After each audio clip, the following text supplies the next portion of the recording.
¿En alguna ocasión alguien ha atropellado tus derechos solo porque eres portador del VIH? Sí, yo creo que sí, ha habido varias ocasiones en que he sido violentado de alguna manera en mis derechos humanos, ¿no? Ya sea a través del estigma, el rechazo, el romper la confidencialidad, varias formas, ¿no? No, o sea, donde he ido a pedir trabajo y todo eso, no me han preguntado si soy seropositivo o no. Me han tratado como cualquier gente. ¿Podrías relatarnos una experiencia al respecto? Casi fue muy al inicio que me detectaron. Bueno, finalmente desde que me detectan más bien, ¿no? Desde que me hacen la prueba sin preguntarme, sin pedir mi consentimiento, sin decirme qué era. Yo creo que ya desde ahí, de alguna manera, estaban violentando mi derecho a decidir si me la realizaba o no, ¿no? En mi familia me han apoyado, mis amistades también me han entendido que el ser seropositivo. No he tenido ningún rechazo hasta ahorita. Hola amigos, ¿cómo están? Qué gusto compartir con ustedes una sesión de asesoría más. Y bueno, el día de hoy nos acompaña nuestro asesor Roberto Luna. Hola Roberto, ¿cómo estás? Bienvenido al programa. Muy bien, Ana Lidia, y muy contento de estar aquí contigo y con los estudiantes. Muy bien, Roberto. Pues amigos, hoy tendremos un programa armado con base en las opiniones de diversas personas y organizaciones que trabajan para enfrentar una problemática que plantea toda una serie de retos, tanto para la ciencia médica como para las instituciones, personas y organizaciones, pues que buscan mejorar la calidad de vida de la sociedad en general. Y bueno amigos, como ustedes vieron en las sesiones de su guía de aprendizaje, la justicia social es un anhelo histórico de la nación mexicana. Es decir, que a lo largo de la historia, nuestro país ha luchado por construir un orden social y político pues más igualitario. Y para alcanzar este objetivo, Ana Lidia, es que los mexicanos hemos construido todo un sistema de leyes e instituciones que tienen como uno de sus principios básicos la igualdad jurídica. Es decir, que todos gocemos de las garantías individuales, de los derechos civiles, políticos y sociales establecidos en la ley y que en conjunto dan forma a este proyecto de justicia social. Oye Roberto, ¿y el SIDA? ¿Cómo se relaciona con todo esto? Pues en realidad tiene una relación muy cercana, Ana Lidia. En primer lugar, debemos pensar que la gente que vive con VIH tiene los mismos derechos que el resto de las personas. Además, debemos tomar en cuenta que no solo son algunos grupos los que pueden enfrentar este problema, sino cualquier otro integrante de la sociedad puede verse afectado. En último lugar, podemos mencionar que el SIDA es un problema que involucra numerosos aspectos sociales, entre ellos algunos de nuestros derechos, como el de estar informado, el de gozar de una vida digna o el de participar en la resolución de nuestros problemas. Bueno, pues amigos, los invitamos a quedarse con nosotros para que juntos hagamos una reflexión sobre la responsabilidad que todos tenemos en la construcción de la justicia social. Comuníquese con nosotros a las direcciones y teléfonos que aparecen en su pantalla. El SIDA es una enfermedad causada por el virus de inmunodeficiencia humana, también conocido como VIH. Una vez que el virus ha entrado en el organismo humano durante un periodo que varía desde unos cuantos meses hasta más de 10 años, la persona no presenta síntomas de la enfermedad. Sin embargo, es capaz de transmitir el virus y contagiar a otras personas, incluso en los primeros meses, cuando el VIH no es detectado por los análisis clínicos. Poco a poco, el virus ataca el sistema encargado de defender nuestro cuerpo de los microorganismos que causan enfermedades. Así, una vez que el SIDA alcanza un determinado grado de desarrollo, la persona queda expuesta a enfermedades oportunistas que pueden causar la muerte. Las únicas vías por las que el VIH puede ser transmitido son 3: la sexual, el contacto con sangre infectada y la llamada perinatal, es decir, cuando una mujer contagia a su hijo, ya sea durante el embarazo a través del cordón umbilical, al momento del parto o más tarde al amamantarlo con leche materna. Para evitar el contagio, es muy importante utilizar las medidas con las que podemos impedir que el virus penetre en nuestro organismo. Entre estas, encontramos el uso de condón en las relaciones sexuales, el cuidado estricto de la sangre que se utiliza en las transfusiones y en todo tipo de servicios médicos, así como del instrumental que entra en contacto con la sangre de las personas, tal como jeringas, agujas, pinzas, etc. Además, resulta importante no compartir objetos de uso cotidiano como rastrillos y cepillos de dientes. De esta manera, en el esfuerzo por detener la propagación de la enfermedad, hay un papel que cada uno de nosotros debe cumplir. A las instituciones responsables les corresponde atender de manera efectiva los casos de las personas infectadas, difundir información clara y objetiva, especialmente para promover el uso del condón y otras medidas preventivas, y aplicar estrictas medidas sanitarias en el manejo de la sangre y el instrumental médico. Por su parte, cada persona tiene la responsabilidad de mantenerse informada y adoptar las medidas de prevención pertinentes, tanto en sus prácticas sexuales como en los demás aspectos de la vida cotidiana. Quizá debamos insistir, Roberto, en que el problema del SIDA, tal como se presenta actualmente en el mundo, pues no se puede reducir al de una enfermedad provocada por un virus, sino que yo creo que conforma toda una problemática pues que tiene aspectos políticos, sociales y culturales. Así es, por ejemplo, el SIDA involucra decisiones políticas sobre la asignación de recursos del Estado a los servicios de salud, o bien en el plano cultural, ha puesto en la mesa de discusión el respeto a las prácticas y preferencias sexuales de la gente. Por otro lado, también no debemos olvidar que la salud tiene una importante dimensión social, ya que no se trata únicamente de la ausencia de enfermedades, sino de un bienestar integral de la persona, que involucra, que incluye, por ejemplo, la satisfacción al realizar sus actividades cotidianas en el trabajo, en la familia, en la comunidad, o al decidir y gozar sobre su propio cuerpo. Bueno, y en el caso del SIDA, como en otros que amenazan este bienestar, bueno, pues la sociedad, en pleno ejercicio de sus derechos civiles, toma cartas en el asunto, creando así sus propias organizaciones independientes a las del gobierno. Pero bueno, ¿cuál es la visión de los integrantes de estas organizaciones? Vamos a ver un ejemplo.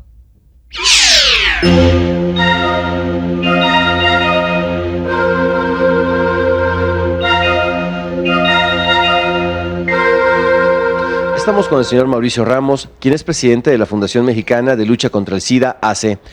Señor Ramos, ¿nos podría usted explicar, por favor, cuál es la problemática que dio origen a su organización? Bueno, la problemática fue la falta de participación de la sociedad civil en esta lucha. Casi no había trabajo, bueno, ni por parte del gobierno, ni por parte de la sociedad civil. Esto surge en 1987 ante esta ausencia total, ¿no?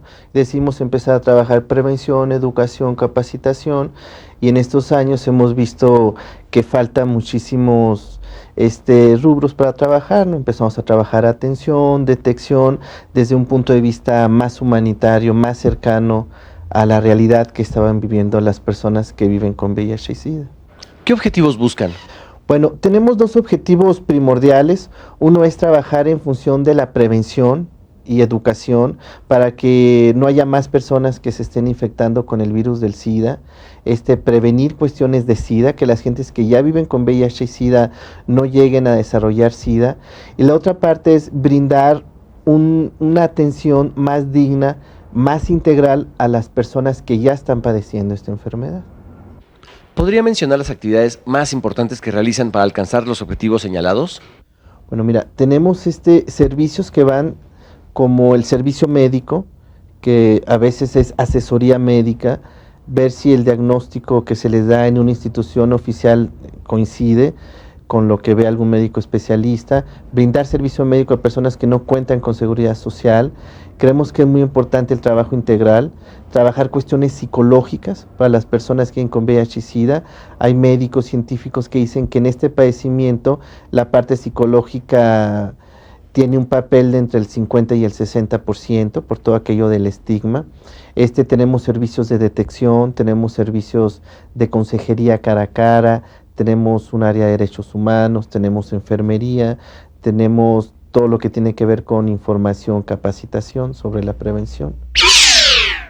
Bueno, pues analizamos las palabras de nuestro entrevistado. Bueno, pues podremos observar que en ellas se encuentran presentes, pues de una u otra manera, algunos de los conceptos que estudiamos a lo largo de la semana. Y bueno, relacionado con esto, precisamente, tenemos aquí un reporte de una llamada telefónica que nos hizo la señora Laura Ayala de San Luis Potosí, y ella nos comenta pues que ha tenido algunos problemas para entender la manera cómo se relacionan entre sí algunos de los conceptos que estudió a lo largo de la semana, tales como por ejemplo garantías individuales, derechos civiles, derechos sociales y sistema de seguridad social. Y bueno, también nos pide que aclaremos estas relaciones. Roberto, ¿qué le puedes decir a la señora?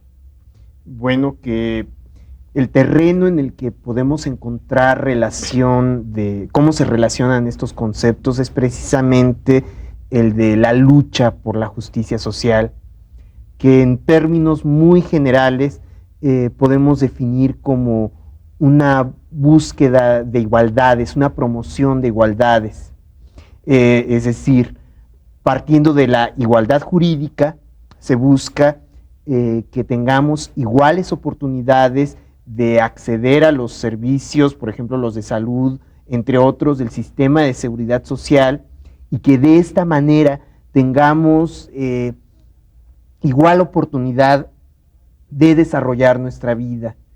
Es decir, estos derechos, los derechos civiles, sociales, políticos, las garantías individuales, establecen una serie de derechos que si son cumplidos por igual para todos, todos tendremos las mismas, iguales oportunidades, creando un ambiente de justicia social.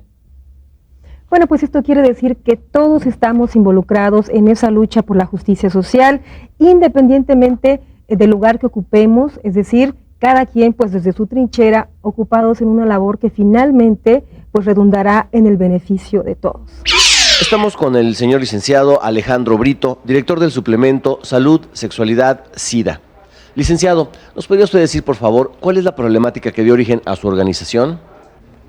Bueno, nosotros publicamos un suplemento especializado en el problema del SIDA, y bueno, la idea de publicar un suplemento sobre SIDA se inició para combatir la desinformación y la manera como los medios estaban abordando la epidemia de SIDA. Era una manera amarillista, una manera muy alarmista, y se reproducían mucho los mitos que en ese momento, que en ese entonces estaban muy generalizados entre la población, que el SIDA se transmitía por mosquitos, por medio de un saludo, que nada más le daba a un grupo específico de la población, etcétera. Entonces nosotros quisimos, por medio de nuestra actividad periodística, combatir todas esas falsedades que en torno a un problema tan grave como el SIDA se estaban dando en la población mexicana. ¿Qué objetivos buscan? Bueno, nosotros buscamos crear, sensibilizar a la población, sobre todo a los sectores jóvenes, mujeres, hombres, adolescentes, sobre la problemática del SIDA, sobre crearles esa conciencia de las posibilidades del riesgo que existe de contraer esta enfermedad, y decirles, transmitirles las maneras de cómo evitar esta infección, esta transmisión. Uno de nuestros principales objetivos es influir en las políticas públicas del gobierno, del Estado. Queremos ser interlocutores de las autoridades en la toma de decisiones, a la hora de tomar las decisiones, de empujar por las decisiones que nosotros pensamos que son correctas en torno al problema del SIDA. ¿Podría mencionar las actividades más importantes que realizan ustedes? Nosotros, por ejemplo, hemos estado empujando mucho que la información tiene que ser directa, que hay que hablarle a la gente con su lenguaje y decir que el condón es el mecanismo por el cual se puede proteger la población, presionar porque las autoridades lo difundan y digan que es por medio del uso del condón. Nosotros, para influir, para empujar hacia la elaboración de un programa de SIDA en esta entidad. Organizamos un foro con distintas personalidades, médicos reconocidos, incluso invitamos a las mismas autoridades, inclusive invitamos a legisladores locales. Bueno, el caso de la lucha contra el SIDA pues nos da un claro ejemplo de la corresponsabilidad que existe entre gobierno y sociedad civil en lo que respecta al funcionamiento de los sistemas de seguridad social. Bueno, y esta corresponsabilidad entre gobierno y sociedad va más abajo, por decirlo así, se extiende hasta la lucha por mantener vigentes los derechos sociales, que son, podríamos decirlo, como la raíz de la cual crece el árbol de los sistemas de seguridad social. Pues mira, Roberto, aquí tenemos, por cierto, el reporte de una llamada telefónica que nos hace el señor Antonio Canché del estado de Yucatán, y él nos pide que expliquemos más detalladamente la afirmación que hiciste hace un momento acerca de que la justicia social significa promover igualdades. Bueno, como lo mencioné hace un rato, promover igualdades como una forma de caracterizar a esta lucha por la justicia social significa partir de la igualdad jurídica, es decir, de que todos tengamos iguales derechos y obligaciones, para llegar al hecho de que todos tengamos en nuestra convivencia cotidiana, en nuestra convivencia social, iguales oportunidades de desarrollarnos.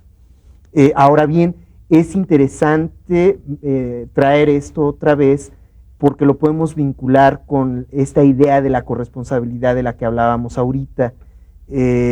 Por ejemplo, si en algún momento mis derechos sociales se ven vulnerados o no se cumplen cabalmente, también tengo derechos civiles y políticos que me permiten participar, organizarme con otras personas para luchar que estos derechos se cumplan, de manera que unos derechos permiten completar a otros, ¿no? Aparte del trabajo de las organizaciones sociales como las que hemos visto hoy, todos sabemos que el gobierno juega también un papel muy importante en la lucha por la justicia social. Y a continuación vamos a conversar con la doctora Gisela Segenovich Firbank, jefa del Departamento de Programas, Promoción y Educación de CONACYDA. ¿Tenemos listo el enlace? ¡Listo! Vamos para allá.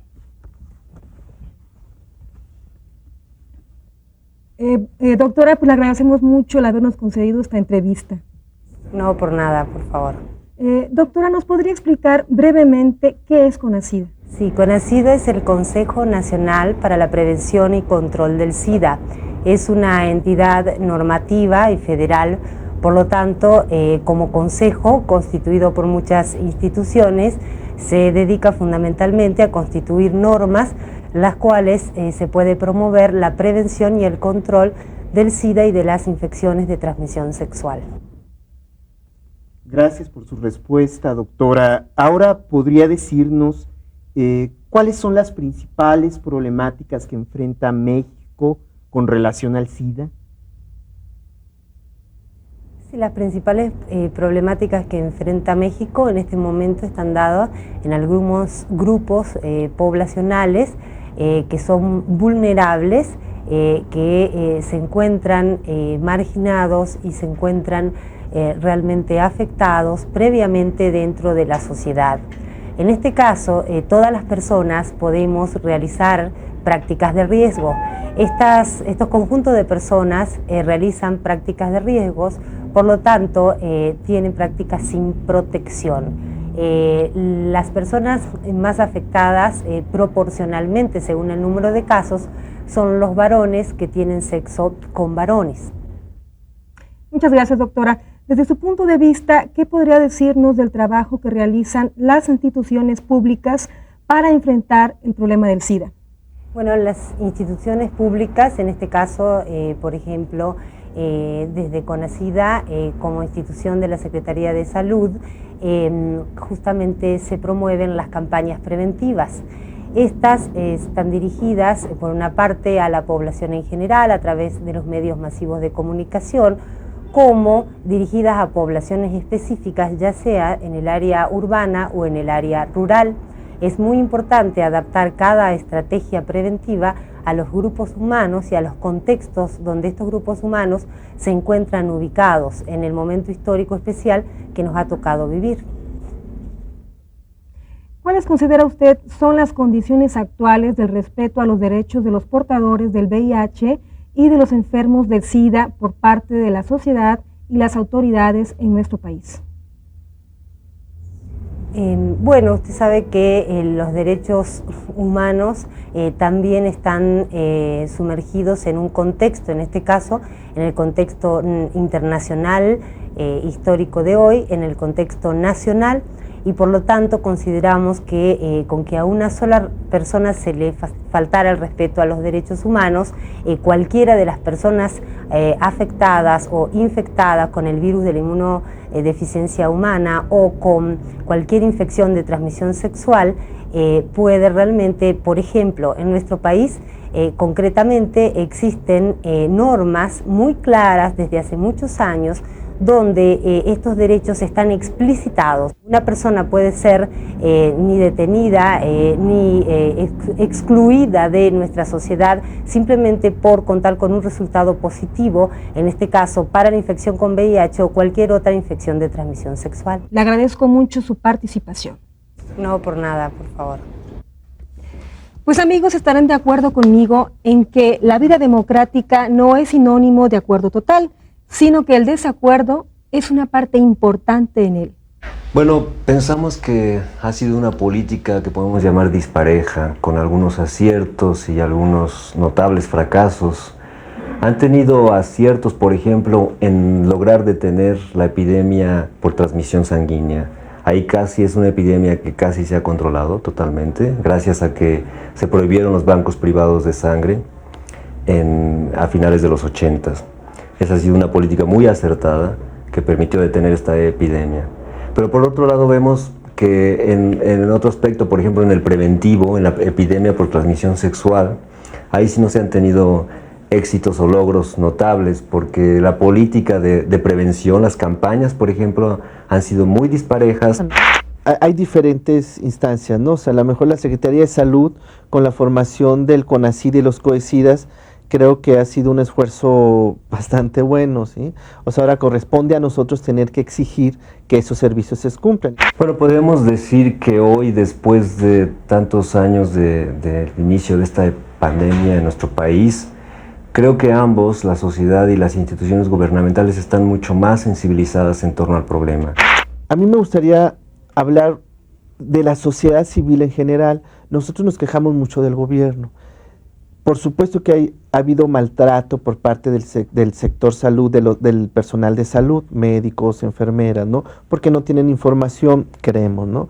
Ahora, pero muchas veces en la sociedad civil, cuando algún vecino llega a tener SIDA, desgraciadamente hemos visto un rechazo muchas veces dramático de esta sociedad. Como mencionamos al principio del programa, el caso del SIDA nos ha servido de pretexto, podríamos decir, para asomarnos a la manera en que gobierno y sociedad civil comparten esfuerzos en la lucha por alcanzar la justicia social. Y al respecto nos llegó una pregunta pues muy interesante de la señora Gabriela López de Colima. Ella nos dice, ¿por qué no hemos alcanzado ya la justicia social? ¿Qué es lo que hace falta? Bueno, en realidad la señora López nos está haciendo dos preguntas. La primera de ellas, ¿por qué no hemos alcanzado la justicia social? Bueno, en primer lugar, hay que considerar que la idea de justicia ha cambiado con el tiempo. Por ejemplo, hace 100 años no se consideraba justo que las mujeres participaran en la vida pública o tuvieran un proyecto de vida diferente al del hogar, al de la maternidad, del cuidado de los hijos, etcétera. Ni se consideraba justo que los grupos indígenas tuvieran una organización acorde con sus tradiciones, con su cultura, etcétera. Entonces, la idea de justicia ha cambiado. Por otro lado, la justicia social es el resultado de nuestra convivencia en un momento dado. Es decir, día con día vamos construyendo un ambiente social que puede ser más o menos justo. Y ahí nos acercamos a la segunda parte de la pregunta. ¿Cómo le podemos hacer para que esta convivencia que vamos entretejiendo cotidianamente sea considerada justa? Quizás algo que podemos tomar muy en cuenta es que quizás la manera principal que tenemos de regular nuestra convivencia es por medio de las leyes, en tanto acuerdos establecidos socialmente sobre lo que nos conviene como sociedad. Y de esa manera, asumiendo que estas leyes están encaminadas a que convivamos mejor, a que todos salgamos beneficiados de esta convivencia, es decir, teniendo lo que se le ha dado en llamar una cultura de la legalidad, es como podemos construir cotidianamente un ambiente de justicia social. Bueno, pues ahora veamos qué es lo que nos comenta al respecto nuestro entrevistado. Estamos ahora con la maestra Elena Poniatowska, destacada escritora mexicana cuya obra en libros, revistas, artículos y presentaciones personales ha profundizado en la historia contemporánea de México y en el análisis de la vida política, social y cultural de nuestro país. Maestra Poniatowska, antes que nada muy amable por habernos recibido en su casa. No, muchas gracias por venir a mi casa. ¿Usted considera que exista una cultura de la legalidad en México? Tampoco, yo creo que no lo hay. Yo creo que vivimos siempre en base a una cosa que ya Abel Quesada la había retratado, es decir, a base de la mordida. Vivimos asentados sobre la corrupción. Ahora tenemos fama de deshonestos, de corruptos, además de que tuvimos fama por la cantidad de pistoleros y de pistolas, de matones. Y todo eso es falso, porque yo creo que México es uno de los países más extraordinarios del mundo y que tenemos que defenderlo. Desde su punto de vista, ¿cuáles serían las aportaciones que los diferentes grupos organizados de la sociedad civil han hecho para el fortalecimiento y enriquecimiento de esta cultura de la legalidad? Bueno, yo creo que usted ha visto en los periódicos hay suplementos muy importantes, suplementos culturales, los hay en La Jornada, La Letra S, que dirige Alejandro Brito. Ha habido muchísimas actividades a favor de la salud mental y de la salud física de los mexicanos, y muchas asociaciones de gente muy desinteresada y muy noble y además bien informada. Muy amable, maestra Poniatowska. Amigos, por ahora no nos resta más que despedirnos y agradecemos su correspondencia y los esperamos la próxima semana. Bueno, también los queremos invitar a que ejerzan su derecho a estar informados con respecto al SIDA, ya sea consultando en su guía de aprendizaje de salud y ambiente, acudiendo al centro de salud de su localidad o llamando a CONACIDA, o bien a la Comisión de Lucha contra el SIDA de su entidad federativa. Así es, Roberto. Bueno, pues amigos, hasta la próxima.